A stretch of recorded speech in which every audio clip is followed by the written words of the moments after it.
ಮಳೆಯ ಹಾನಿಯಿಂದ ಒಳಗಾದ ರಾಯಬಾಗ್ ತಾಲೂಕಿನ ವಿವಿಧ ಗ್ರಾಮಗಳಿಗೆ ರಾಯಬಾಗ್ ತಹಸೀಲ್ದಾರ್ ಕೆಎನ್ ರಾಜಶೇಖರ್ ಅಧಿಕಾರಿಗಳೊಂದಿಗೆ ಭೇಟಿ ನೀಡಿ ಪರಿಶೀಲನೆ ನಡೆಸಿದರು. ವರುಣನ ಆರ್ಭಟಕ್ಕೆ ರಾಯಬಾಗ್ ತಾಲೂಕಿನ ಚಿಂಚಲಿ ಪಟ್ಟಣದಲ್ಲಿ ಸುಮಾರು 40ಕ್ಕೂ ಹೆಚ್ಚು ಮನೆಗಳ ಮೇಲ್ಛಾವಣಿ ಗೋಡೆಗಳು ಕುಸಿದು ನೆಲಕ್ಕೆ ಬಿದ್ದು ಲಕ್ಷಾಂತರ ಹಾನಿ ಸಂಭವಿಸಿದೆ.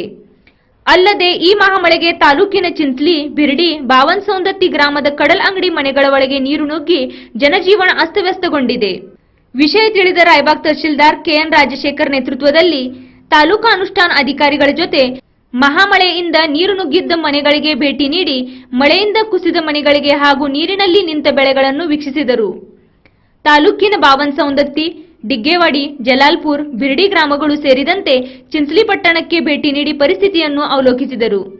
ಈ ಸಂದರ್ಭದಲ್ಲಿ ತಾಲೂಕಾ ಪಂಚಾಯತ್ ಕಾರ್ಯನಿರ್ವಾಹಕ ಅಧಿಕಾರಿ ಡಿಎಂ ಜಕ್ಕಬ್ಗೋಳ್, ಸಹಾಯಕ ಕೃಷಿ ನಿರ್ದೇಶಕ ಎಂಸಿ ಮಣ್ಣಿಕೇರಿ, ಲೋಕೋಪಯೋಗಿ ಅಧಿಕಾರಿ ಬಿಬಿ ಬೇಡ್ಕಿಹಾಳೆ, ಪಶು ಇಲಾಖೆ ಅಧಿಕಾರಿ ಮಹಾದೇವ್ ಪಾಟೀಲ್, ಸರ್ವೆ ಅಧಿಕಾರಿ ಬಿಬಿ ಜೆಮ್ಚೇಡ್, ಪಿಡಿಒಗಳಾದ ಮಹಾದೇವ್ ಕುಂಬಾರ್, ಸಾವಂತ್, ಗ್ರಾಮ ಲೆಕ್ಕಾಧಿಕಾರಿಗಳಾದ ಜಗದೀಶ್ ಕಿತ್ತೂರ್, ಪತ್ತಾರ್, ದಶವಂತ್ ಮಿಲಿಟರಿ ಸೇರಿದಂತೆ ಗ್ರಾಮಸ್ಥರು ಉಪಸ್ಥಿತರಿದ್ದರು.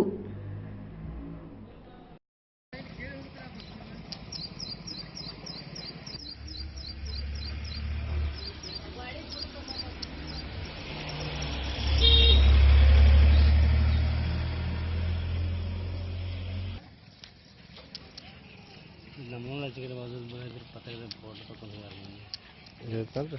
ನೋಡಿ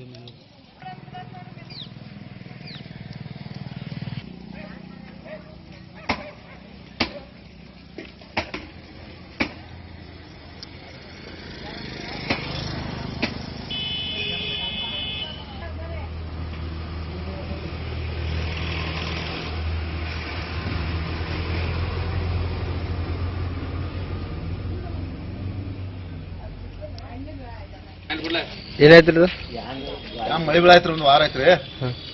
ರಾತ್ರಿ ಭಾಳ ಜೋರ್ಲಿ ಬಿತ್ರಿ, ಮತ್ತು ಮರಿ ಗಾಡ್ ಬೀಳ ಅಂತ ನಾವು ಎದ್ದು ಹೊರಗೆ ಬಿಡಿದ್ರಿ. ಗಾಡಿ ಎಲ್ಲ ಬಿದ್ದೈತೆ, ಬಿದ್ದೈತ್ರಿ, ಎಲ್ಲ ಆಚೆ ಒಳಗೆ ಬಿದ್ದೈತ್ರಿ, ಇದು ಬಿದ್ದೈತ್ರಿ. ಬಾಂಡೆ ಅದ ಏನು ಬಾಂಡೆ ಲುಸ್ಕಾನಾಗಿದಾವ್ರಿ.